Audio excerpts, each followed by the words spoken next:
Hello everyone. Today we're going to discuss disability, and with us we have Mrs. Shoba Kurian, who has been a counselor for over 30 years and continues to practice counseling today. And next to her we have her husband, Dr. Zachariah, who is the founder of the Physical Medicine and Rehabilitation Department at St. John's Medical College and Hospital, Bangalore. And it's one of its kind, and it's the first one that has been started here in Bangalore, and he's the founder. So thank you so much for joining us today.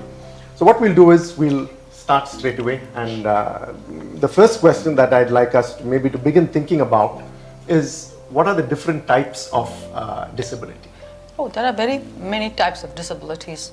There's the very evident ones like paraplegia, people on wheelchairs, people with crutches, even the blind. We see them walking in sticks. I would call them major disabilities because people are aware.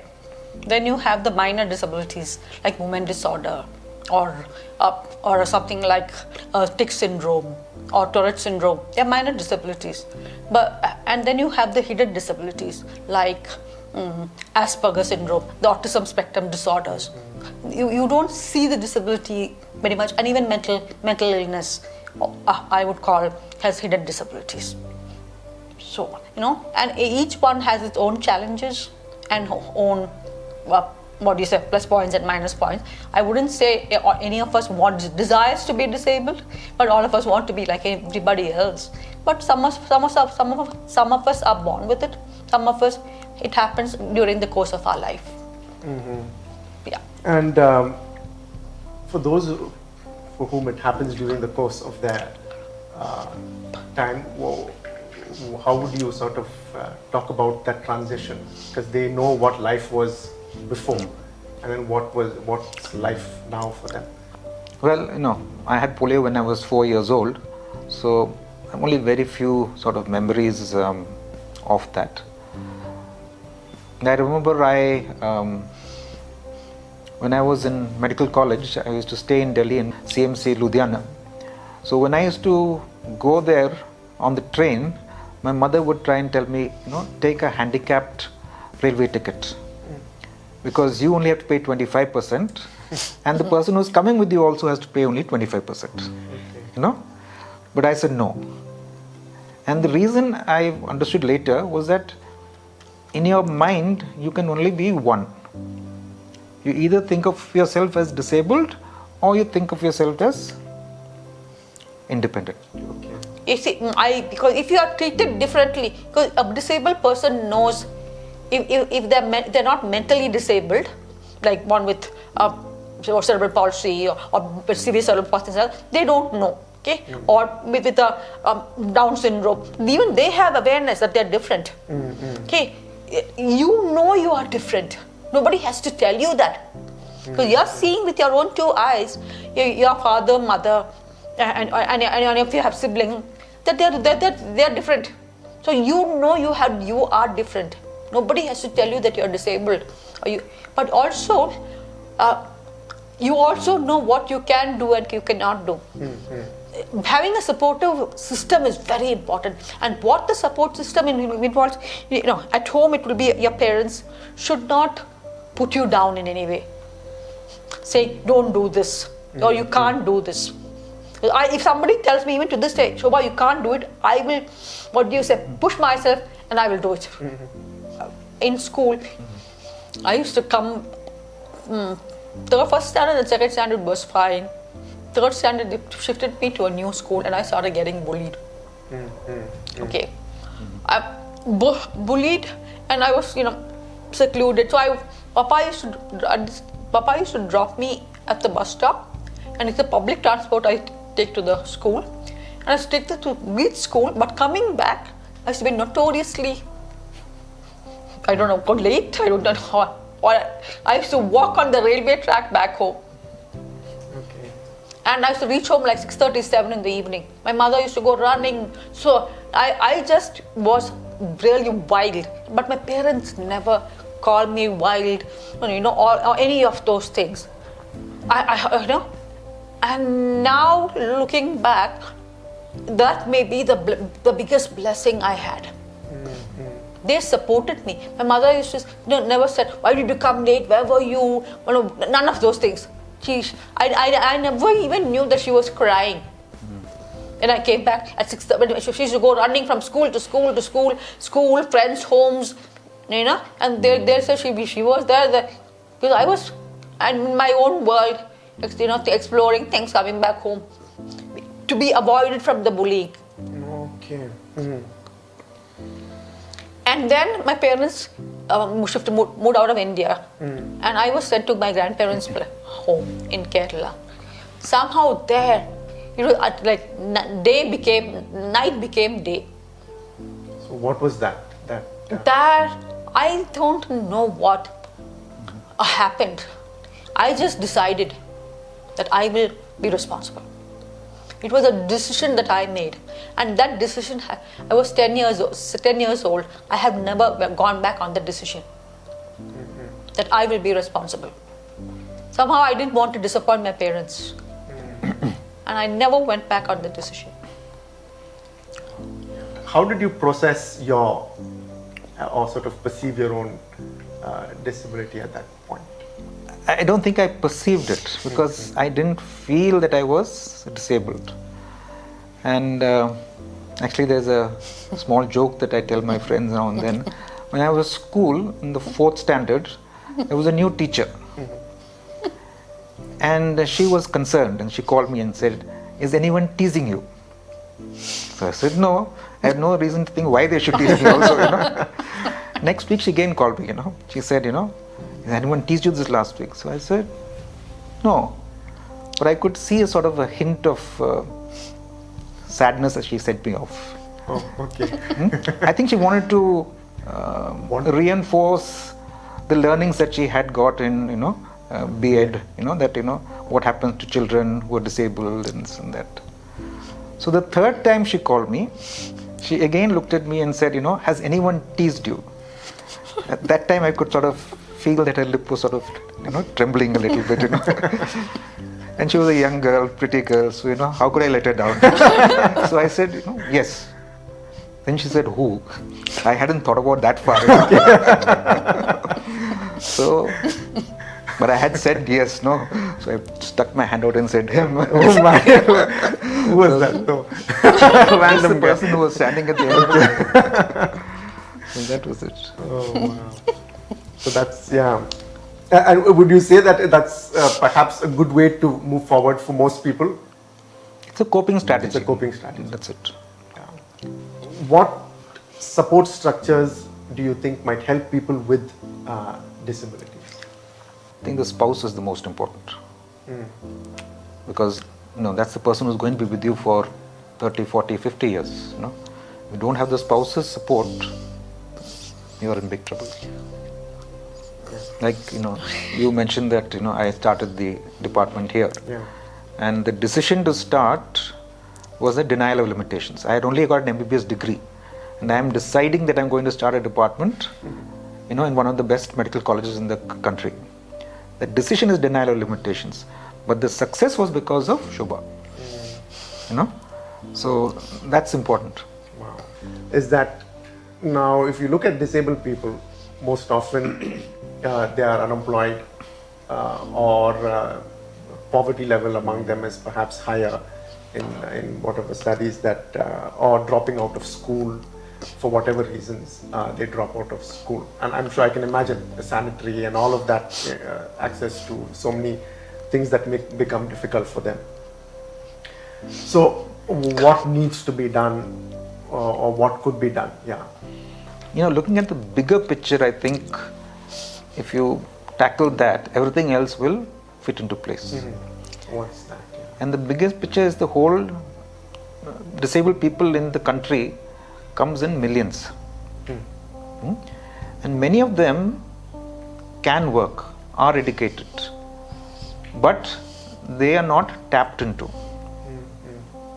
If they could work, a lot of things would be different.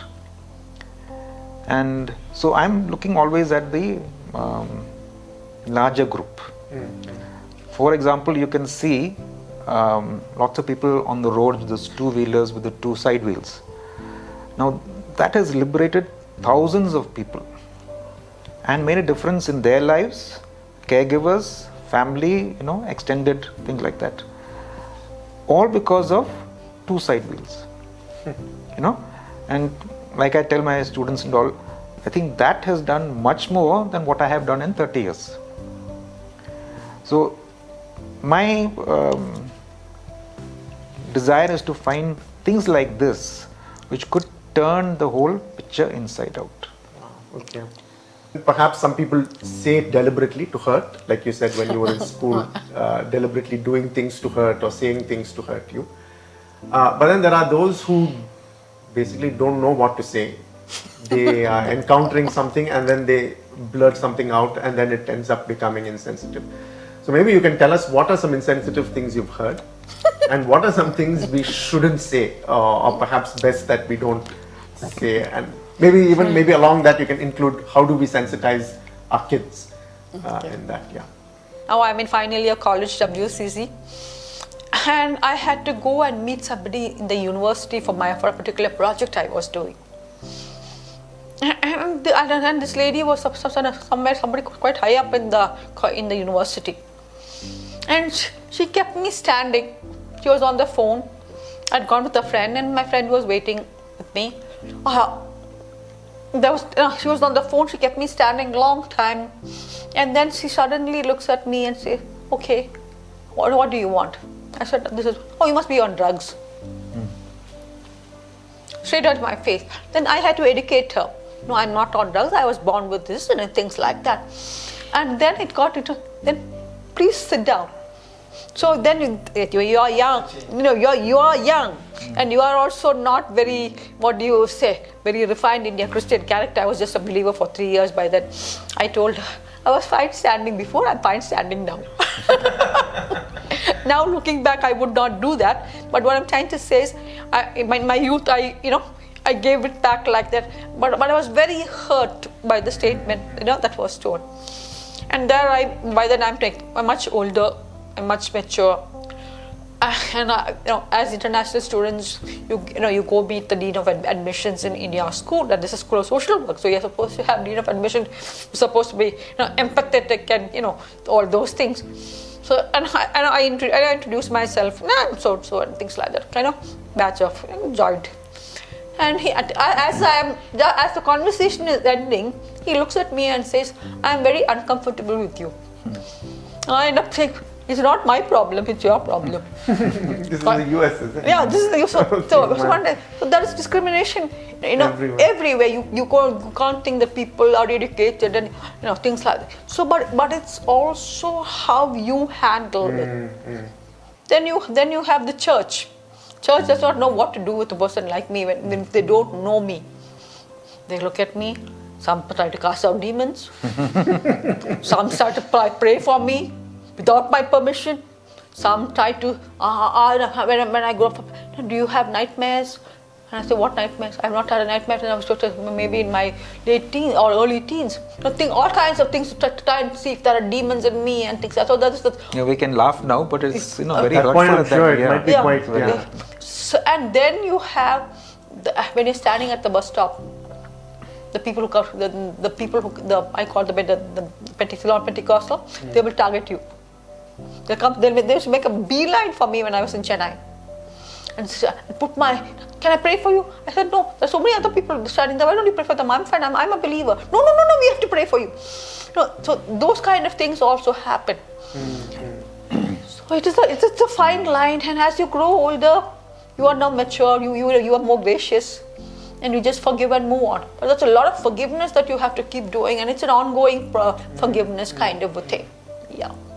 What is one character trait that you would think someone, especially after hearing your experience, that they must possess? One character. I would say grace. Grace. Wow. Because if you have grace, and I have friends who have respected me as I am. Okay, they know my boundaries. And these are friends of in the US, in the UK when we have lived there, in Delhi, in Bangalore, wherever I have lived, they have respected me for who I am, not what I look like or not what I am. They respect me for seeing that I am a child of God, and they respect me for that. And also how your faith plays out comes into the whole picture also. So basically, you're also talking about, when you talk about able-bodied people or abled, however you define that group. Normal people. Okay, normal people. Yeah, and so you're saying maybe like an engineer. What can he contribute in this field? It's all of that? It's all of that. Okay. See, to bring about a change, you need brains to think of innovations. Okay. Now that two wheels to that two-wheeler was probably not made by an IIM graduate or an engineer or anybody else. It was, exactly, a road mechanic whose brother was lying in the house getting drunk and fighting and beating people up. So he said, here, two wheels, now go. And he went. So it needs some amount of imagination, needs some amount of wealth. But we have a Mars orbiter that went all the way to Mars, no? Right? Correct. At a rate of some 10 rupees per kilometer, as Modi keeps saying, no? So we have the brains, we have the wealth. Azim Premji is probably the 8th richest person in the world. They're both here in Bangalore. But they are not seeing this problem. They don't recognize this problem. And just to go back to my thing of starting the department here, that denial of limitations, I remember the moment I decided that I want to start this, I said to myself, God, there are hundreds of people who are better, equipped to start the department than me. But nobody else is doing it, so let me do it. So the brains are here, the money is here, but the vision is somewhere else. It's not that the vision is somewhere else. They don't think the disabled can contribute. And seeing that as that we'll all benefit from that. Exactly. Excellent. Exactly. Because at present, the flow is in one direction. Azim Premji has a philanthropic institute. He's a wonderful person. But the philanthropy means I'm giving. I'm not expecting anything in return. So the giving is through CSR, is through cash, is through compassion, it's through charity. There's no expectation of return. Whereas there are people who are ready to give. Ready to give, yes, that's the thing. Ready to contribute. Exactly. To this side, rather than just Exactly. getting, they're ready to contribute. Exactly. Yes. How do we sort of capitalize on that? Yes. That is why I'm glad you're here, because I think the church can Play that form a think tank, play that role. So what will that look like practically for a church? What will they have to do? I think the church can stand in the gap between people who are disabled and people who are able-bodied. Or to put it like this, create unity between disability and ability. The church has the worth to stand between waste that is there of resources and the wealth that is there of the able-bodied, to bring them closer together so that both gain and everybody gains. So you would ask how exactly could that be done. I think you would be the focal point for that, because people who are watching this would know you, or you would be in touch with them. So if those people are, anybody who's interested in doing this, they could contact you. And I could also give you some resources, some things that I've written, etc. about this area. And we'll link that to the video or to the website, and people can access that. So what would you say to someone who is questioning God's goodness, especially when it comes to their the conditions that they have, and when they read verses like, "You knit me together in my mother's womb. You're fearfully and wonderfully made." Fearfully and wonderfully made. So what, like, I'm sure they might have a lot of these questions, like, is there something wrong with me? Parents might think maybe we've done something wrong and so this has happened to us. all sorts of questions, and especially God's goodness. Yeah. I know the love of my parents, but I didn't experience the general love of people kind of a thing. Because when they see me, they just glare. Because it's something not common. So people don't know how to react kind of a thing. And as through this journey, a few months down the line, there was somebody was coming to speak in Dubai. And he was, so brother, I was all those youth who are interested, please come for this. And I said, no, Amma, I'll not go. I said, Amma, if you come, I'll come. So I should drag my mama said, okay. And so we walk into the hall. And I used to prefer sitting at the back because I preferred not drawing attention to myself because of the moments were so bad. And there only happened to be 2 seats. The hall was packed, 2 seats right in the second row front. So I had to go and sit in the front. And as I sat in the front, the worship happened. Message was said. And after the message, there was an altar call. All those who want to give their life to the Lord, raise up your hands. My heart automatically went like this. I don't want to draw attention to myself. Something, not me. It was not me who raised my hand. Slowly unlocked my hands like this, and my hand went up. The moment my hand went up, my chair started to go kata kata kata kata because the tremors are increasing because I'm drawing, the anxiety increases. So my mother had to lean over and hold the chair from not, making noise. We finished that, and then, I said, okay, that's all done, finished. Then everybody put their, and they said, all those who have raised their hands have now to come forward. And now I have to go forward. That was a most difficult task. And so as I was getting up, my mom also got up. And somebody said, only the person who has raised their hands can go up. So again, it was not me because I'm not physically, the tremors were so bad. It was like the hands of Jesus literally carried me to the front and made me stand. And that was for the first week of March, I don't remember the date, 1985. I gave my life to the Lord. And life has not been easy since then, but I've had my health fail when I was in the US. I collapsed, started turning blue, I was rushed IV oxygen in an ambulance to the ER. They found out I have a very precarious condition called where my cerebellum is rubbing against the spinal cord, which is a very rare neurological disorder. It can happen anytime. I can die anytime. Things like that. And the neurologist said it would be nice living your life lying down. I said, that's not me. I'm not. So, and then you go through life. But also, I read Johnny Erickson Tata's book. That changed my life. So when somebody comes to me and says, when I do counseling for people who are challenged with challenges, it comes to me and says, how can I worship the Lord? I say, without Him, I would not be living. It's because of Him I am who I am. Because I have experienced His grace abundantly beyond anything I can ask or imagine. I had the privilege of studying and working and living independently in the US. I've traveled the globe. Okay, I have raised a son, got married, raised a child, and I don't know how many people my age can say that. So I would say the Lord has been gracious to me. And I would say I have been fearfully and wonderfully made for this very purpose.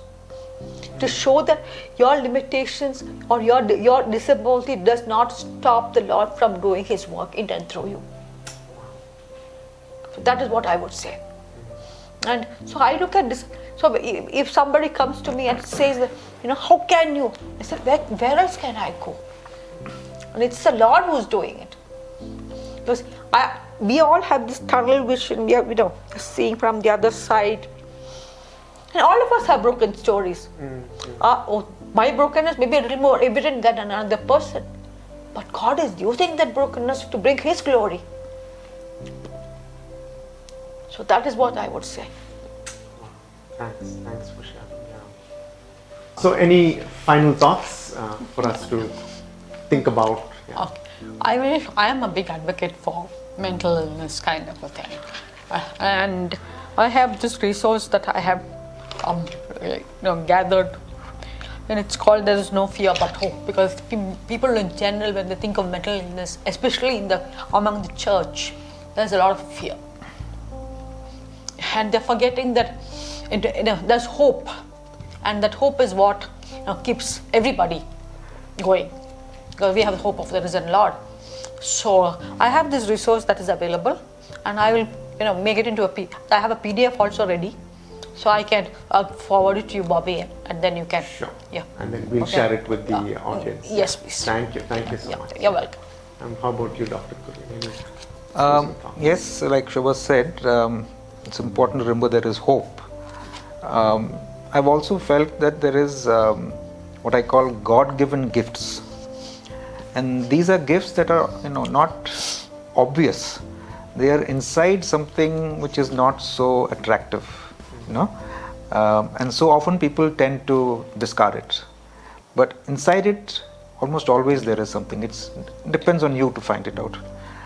And I spoke about my denial of limitations, which is a strength. That came inside polio. You couldn't have, not very likely that you got it if you didn't have polio. So polio was the tinsel wrapping, not very attractive, but inside is this denial of limitations.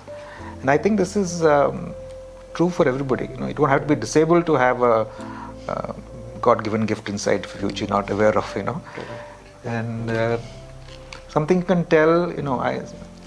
Difficult to tell it, but you should believe it, is that God is good all the time. God doesn't make mistakes. God doesn't make duplicates. So I think if you hold on to that, you may be able to go on for some more time. Yeah. Great. That's a great thought to perhaps end the discussion. I'm sure we've all learned so much about disability that perhaps we didn't know earlier. So many different angles also to look at it from, what we can do as able-bodied people, what the church can do.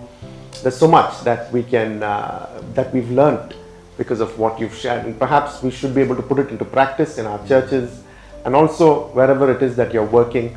And you can get in touch with us, and I can perhaps put you in touch with them, and the resources that they give will be available for all of us. So thank you so much for joining us, and all the very best. Thank you. Thank you.